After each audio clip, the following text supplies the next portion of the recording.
Hello बच्चों, स्वागत है आप सभी का पांडेज एकेडमी में।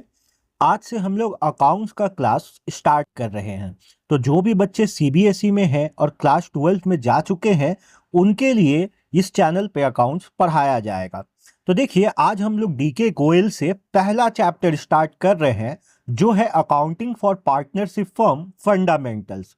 इस पहला चैप्टर में जो पहला पैराग्राफ है, इंट्रोडक्शन पैराग्राफ, उसको आसानी से समझने के लिए उससे हमने 3 क्वेश्चन बना दिया है। पहला क्वेश्चन है what is the need of partnership, दूसरा क्वेश्चन है व्हाट इज पार्टनरशिप, और तीसरा क्वेश्चन है what is need for partnership accounts. हम लोग इन 3 क्वेश्चंस के माध्यम से उस पहले पैराग्राफ को समझने का कोशिश करेंगे। तो चलिए स्टार्ट करते हैं आज का क्लास।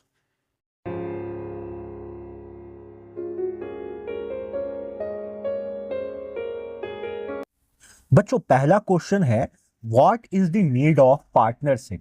आखिर पार्टनरशिप का जरूरत क्या है? तो इसका आंसर हम लोगों को इस पैराग्राफ में मिल रहा है।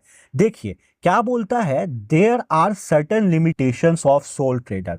आप लोग सोल ट्रेडर पढ़े होंगे क्लास 11 में। सोल ट्रेडर क्या होता है? एक ऐसा व्यक्ति होता है जो अकेले एक बिजनेस को कर रहा है, उसका साथ देने वाला कोई नहीं है, सिंगल इंसान है वो, और वो उस बिजनेस को संभाल रहा है। In a sole trading concern only one man invest capital, undertake the risk involved in the business and control the whole affair of business।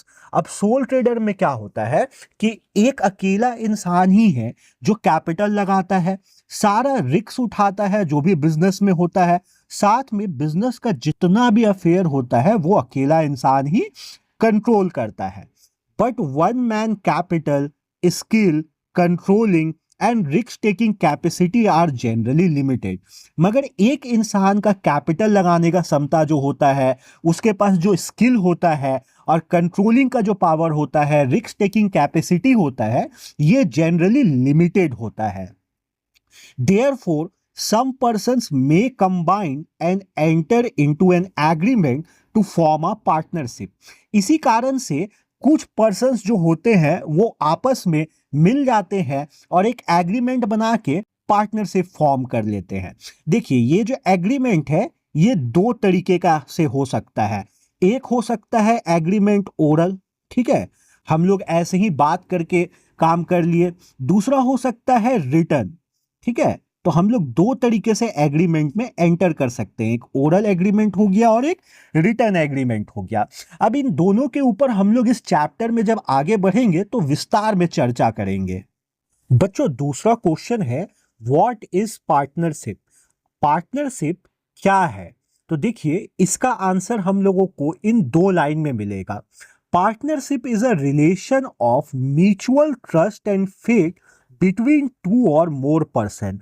Partnership एक रिलेशन है म्यूचुअल ट्रस्ट एंड फेथ का 2 या 2 से ज्यादा इंसानों के बीच में।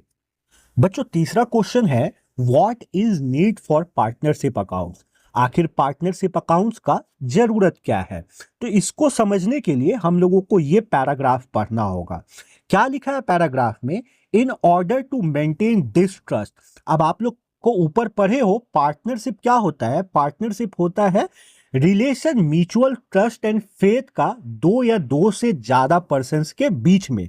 इस ट्रस्ट को मेंटेन करने के लिए it is necessary that the partnership accounts be maintained in an honest, accurate and equitable manner।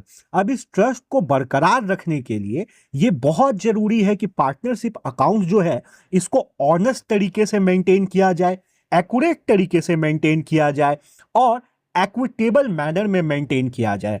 Equitable का मतलब होता है न्यायपूर्ण तरीके से। अभी हम लोग पार्टनरशिप एक्ट पढ़ेंगे इस चैप्टर में आगे, जो बताता है हम लोगों को कि हम लोग पार्टनरशिप का अकाउंट्स किस तरीके से मेंटेन करते हैं। तो हम लोगों को पार्टनरशिप अकाउंट्स हमेशा उसी तरीके से मेंटेन करना होगा। Partnership accounts should be present a true and fair picture of partnership business। Partnership accounts को ट्रू और फेयर पिक्चर जो है पार्टनरशिप बिजनेस का हमेशा प्रेजेंट करना चाहिए। तो आज का क्लास हम लोग यहीं पे खत्म करते हैं। नेक्स्ट क्लास में हम लोग नेचर ऑफ पार्टनरशिप पढ़ेंगे। तो आप लोगों को अगर इसका पीडीएफ चाहिए तो आप लोग मेरा व्हाट्सएप चैनल फॉलो कर सकते हैं। मैं उसका लिंक आप लोगों को डिस्क्रिप्शन बॉक्स में दे दूंगा। मिलते हैं अपने नेक्स्ट क्लास में। जब तक बच्चों आप लोग अपना ख्याल रखिए।